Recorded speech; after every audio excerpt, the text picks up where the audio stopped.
বন্ধুরা, শিয়াল আর কুকুরের প্রেমের খবর আগেই ফাঁস করেছি, তবে এখন আবার নতুন খবর চলে এসেছে।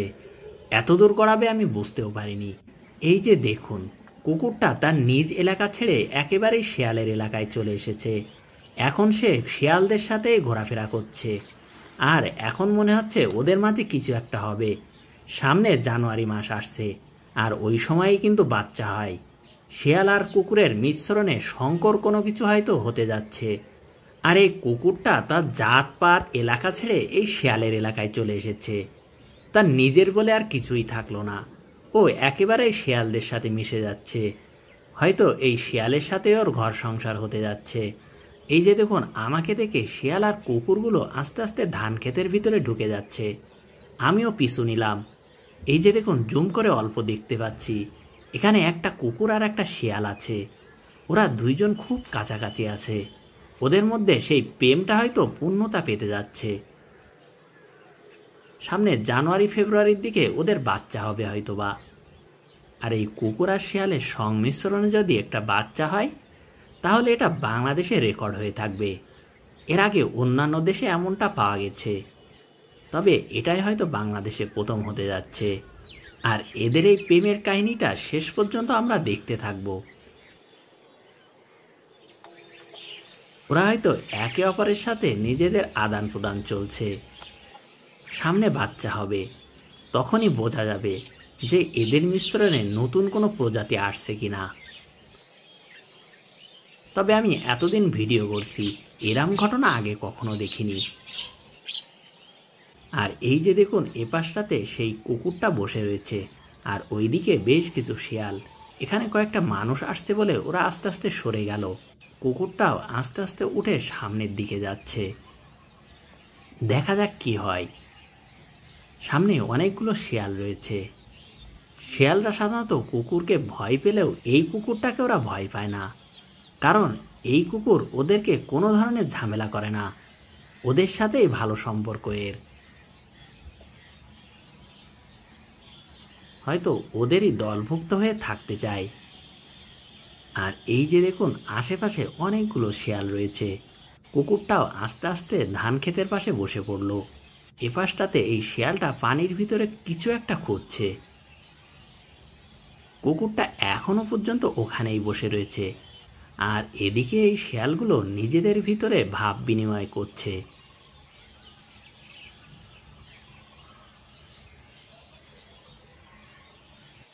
সামনে শীতের সময় ওদের জন্য মিটিংয়ের সময়, আর জানুয়ারি ফেব্রুয়ারির দিকে ওদের বাচ্চা হয়। তবে এবার হয়তো ব্যতিক্রম কিছু দেখা যাবে। এই শিয়াল কুকুর মিশ্রণে নতুন কোনো জাতি আসতে চলেছে, আর এদের মিশ্রণে যে বাচ্চা হবে সেটা আসলে কেমন হবে, এটা আমরা অবশ্যই দেখব। সামনে একটা শিয়াল রয়েছে, আর কুকুরটা এখানে চুপচাপ বসে রয়েছে।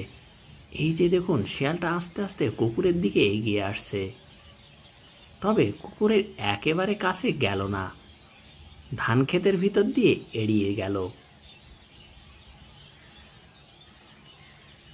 এদিকে তিনটা শিয়াল একসাথে হয়েছে।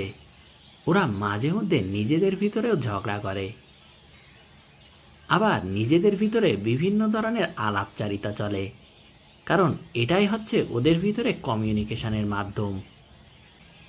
এপাশটাতে আর একটা শিয়াল চলে এসেছে, আর ওটাও কুকুরটার খুব কাছাকাছি। কুকুরটা মনে হচ্ছে ওকে একটু ভয় দেখাবে, আর ওই যে দেখুন, শিয়ালটা চলে গেল। আবারও কুকুরটা সেই জায়গায় চলে এসেছে, আর এদিকে শিয়ালগুলো একে একে ধান ক্ষেতের ভিতরে ঢুকছে। কুকুরটা কি দরকার ও নিজ এলাকা ছেড়ে এই শিয়ালের রাজ্যে চলে আসার? ও মনে হচ্ছে ওদিকে থাকতেই পাচ্ছে না। আমি আজকে মাঠে এসেই কুকুরটাকে দেখলাম এদিকে বসে রয়েছে, ভাবলাম হয়তো এমনিতেই এসেছে, কিন্তু পরে দেখি আস্তে আস্তে এই শিয়ালগুলোর সাথে এসে ভাব নিচ্ছে। আমিও ওকে ফলো করলাম, আর এসে দেখি এই অবস্থা। আর এই শিয়ালগুলোরই বা কী বা দরকার? ওদের ভিতরে এতগুলো পুরুষ শিয়াল থাকতে ওরা কেন ওই কুকুরটাকেই পছন্দ করলো? ওদেরও দোষ আছে, তাও একটা দুইটা শিয়াল না, এই কুকুরের পিছু পিছু অনেকগুলো শিয়াল ঘুরছে। সবাই হয়তো ওকেই পছন্দ করছে। কুকুরটা শিয়ালগুলো নিয়ে অন্যদিকে চলে যাচ্ছে। এই সামনে একটা মাঠ রয়েছে, হয়তো ওদিকেই যাচ্ছে। সাথে আছে কয়েকটি শিয়াল। এই কুকুরটা মনে হচ্ছে আর ওর নিজের এলাকায় ফিরে যাবে না, ও এদিকেই থাকবে। আর ওই সামনে মাঠটাতে গিয়ে বসে পড়েছে। এর কিছুক্ষণ পর কুকুর আর শিয়ালগুলোকে আর খুঁজে পাচ্ছিলাম না, সামনে কোথাও আর দেখা যাচ্ছিল না। তারপরে অনেক খোঁজাখুঁজির পরে দেখতে পেলাম ওরা পাশের ধান খেতেই খেলাধুলা করছে। ওই পাশের কলা বাগানে ওরা ছোটাছুটি করছে আর খেলা করছে। মাঝে মধ্যে খেলা করতে করতে ধান খেতে চলে আসছে। আর ওই দিকে যাওয়ার কারণে ওদেরকে খুঁজে পাওয়া যাচ্ছিল না। অনেকক্ষণ খেলাধুলার পরে কুকুরটাই মাঠের দিকে চলে আসলো। ও হয়তো এখানেই থাকবে, সন্ধ্যার পরেও এখানেই অপেক্ষা করবে। ভিডিওটা ভালো লাগলে অবশ্যই শেয়ার করবেন আর কমেন্ট করতেও কিন্তু ভুলবেন না।